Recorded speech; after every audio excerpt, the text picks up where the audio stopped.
Vinieron. Ellos tenían la Biblia y nosotros teníamos la tierra. Y nos dijeron, cierren los ojos y recen. Y cuando abrimos los ojos, ellos tenían la tierra y nosotros teníamos la Biblia. ¿Qué tal, jóvenes de historia? El día de hoy terminamos formalmente nuestros videos a distancia de este semestre. Gracias por su escucha y su tiempo durante este semestre y sobre estas clases de historia que estuvimos trabajando. Si bien no pudimos trabajar de forma presencial, lo que hubiera sido de la mejor de las formas, tratamos de dar un poco de continuidad a los contenidos de historia, historiografía y desarrollar la parte del sentido crítico y el placer y gusto por y para la madre de todas las ciencias, la cual es la historia. Este video lo inicio como tal con una de las frases de uno de los pensadores latinoamericanos más importantes de los últimos 50 años, Eduardo Galeano. El era Galeano resulta toda una forma interesante de ver la vida, el mundo, la parte de la izquierda, la lucha en contra del capitalismo, la lucha en contra de las clases dominantes, porque al fin y al cabo él es bueno, en todo caso, él fue un pensador, porque murió hace algunos años, de los intelectuales más importantes en habla hispana en hace mucho tiempo, dando una crítica muy fuerte, muy objetiva, muy intensa a los procesos de colonización, de explotación humana, siempre poniéndose desde el punto de vista intelectual, humano, filosófico e histórico. Es decir, leer y entender a Galeano te abre mucho el abanico de posibilidades para entender la historia. Y precisamente, retomando entonces la frase que acabo de mencionar, él hace con esta frase una crítica brutal, fuertísima, al proceso violento de colonización militar y sobre todo religiosa que sufrieron los indígenas americanos a manos de los europeos. Recapitulando entonces la frase, vinieron. Ellos tenían la Biblia y nosotros teníamos la tierra.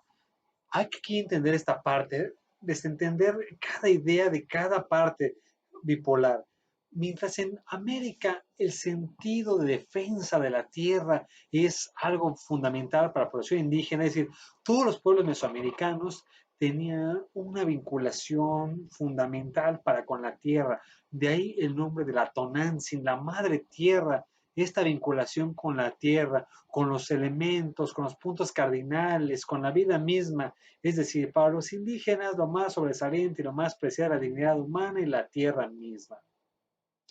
Si lo comparáramos en las mismas épocas de 1500 en Europa, allá estamos en una época muy fuerte, terminando la Edad Media casi, con parte del Renacimiento, es decir, una época muy convulsa, pero simplemente marcada sobresalientemente por el pensamiento religioso, es decir, Dios en todas las cosas, que es lo que nos va a derivar la Edad Media, justamente.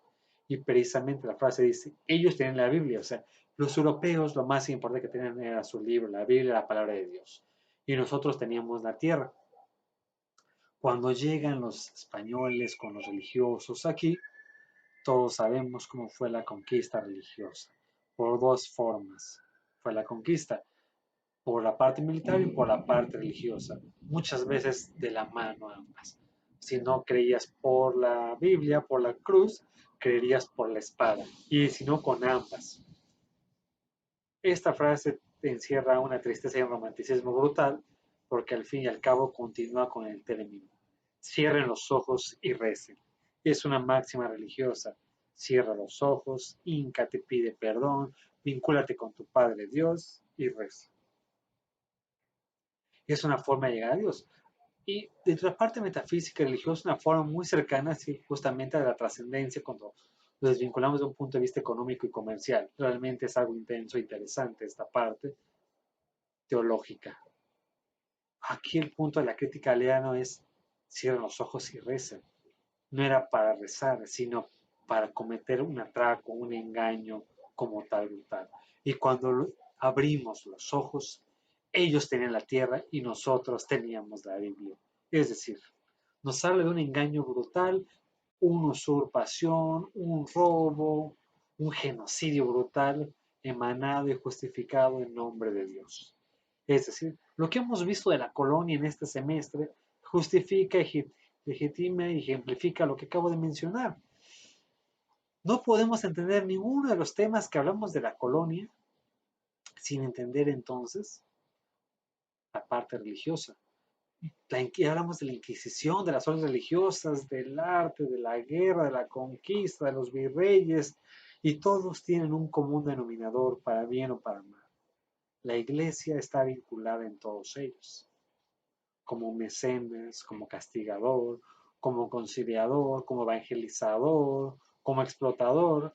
Es decir, el papel de la iglesia en los 300 años da pauta de una creación de la nación mexicana posterior a esto, tanto por la fecha como lo que somos actualmente. El mexicano no se entiende a sí mismo sin este sentido netamente religioso. Es decir, México es un país católico por mayoría por los cuatro costados. Somos un país eminentemente religioso y todo esto es una consecuencia que hasta el día de hoy sigue siendo de nuestro gran pasado colonial.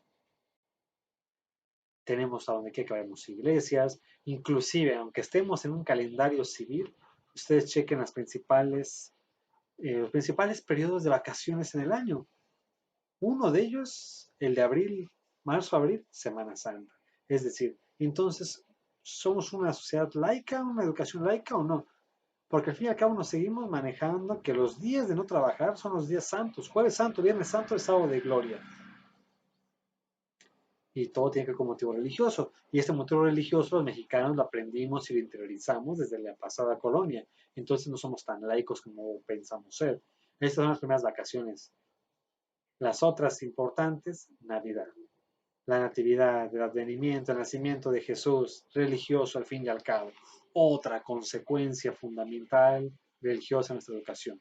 No con ello quiere decir que esto sea algo malo o esté una crítica, sino simplemente para analizar la importancia y la preponderancia religiosa de nuestra vida como mexicanos. Es decir, de los tres periodos del año importantes de vacaciones, dos de ellos, o sea, la mayor parte de ellos, se ciñen a motivos netamente religiosos. Es decir, por más el mexicano tenemos una consecución colonial brutal. Las fiestas de los pueblos son justificadas por el santo patrono, la versión netamente colonial. Vayan a la comunidad que vayan ustedes de algún pueblo, es la fiesta del pueblo y la gente sabe lo que hace. Y si alguien ha ido a algún pueblo donde hay mayordomías, no me dejará mentir que es justamente esta parte, o sea, de la Candelaria, del Niñopa en Xochimilco, es decir, ser mayordomo en una actividad religiosa te genera, aparte de un gasto económico brutal, pero para la gente es un orgullo que esperas años inclusive esto. Aparte, nuestro léxico, nuestro idioma, seguimos hablando con una consecuencia netamente colonial. El hablar español no es algo originario, aunque hablamos a veces un mal español con galicismos, anglicismos, tecnicismos y con muchas palabras de náhuatl todavía. La realidad es que nuestro lenguaje es un híbrido fundamental, drástico, de este sincretismo. Es las fiestas religiosas, Día de Muertos, somos la consecución de una mezcla colonial brutal. Aquí lo importante no es demeritar la sangre española que la mayor parte tenemos en nuestras venas, que somos una mezcla fantástica de un montón de grupos culturales, árabes, judíos, españoles, asiáticos, indígenas, raza negra, es decir, el mexicano actual, somos la consecuencia de una mezcla racial brutal en la colonia. Y prueba de ello, volteemos a ver nuestros rasgos, que algunos somos más blancos, otros somos más morenos, pero tenemos características netamente de varios pueblos. Y esto no se puede de otra forma sino debido al proceso de colonización.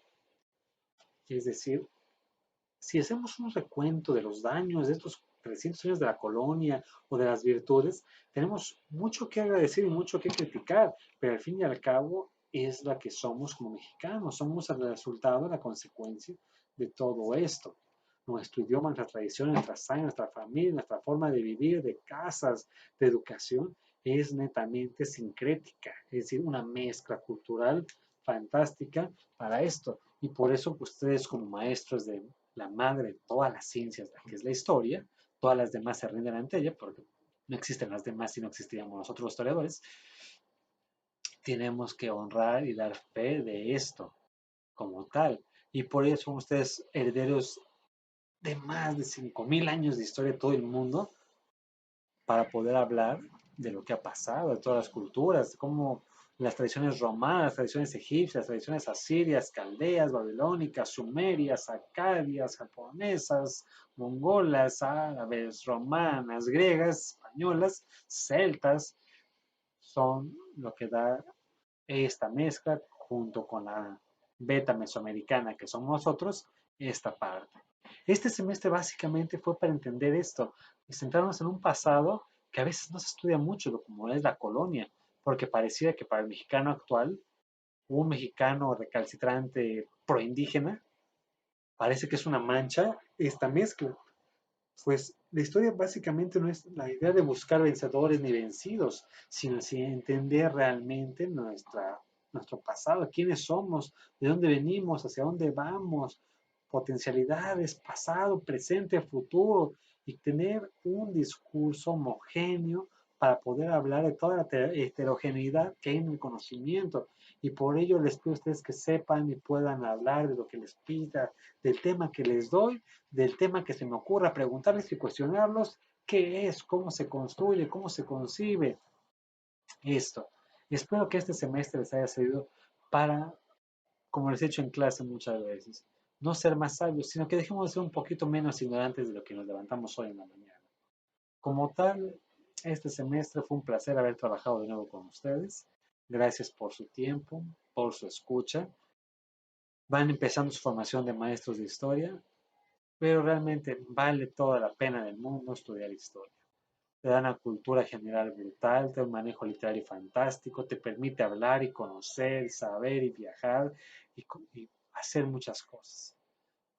Darte cuenta de las piedras que ves que no son simples piedras, tienen un pasado, que las piedras hablan, que no queramos escuchar otra cosa, que la gente se expresa en su forma de ser, en su vestimenta, que cada museo es vida misma, no son piedras muertas, que los libros nos dicen muchísimo. Y por ello les agradezco mucho su espacio, su tiempo y espero poder seguirlos encontrando en este camino, poder seguir trabajando con ustedes, que en lo personal me ha agradado mucho trabajar un año ya con ustedes. Gracias por todo, gracias por su escucha y simplemente es un pequeño video de cierre del semestre para hacer un pequeño recuento de los daños del semestre.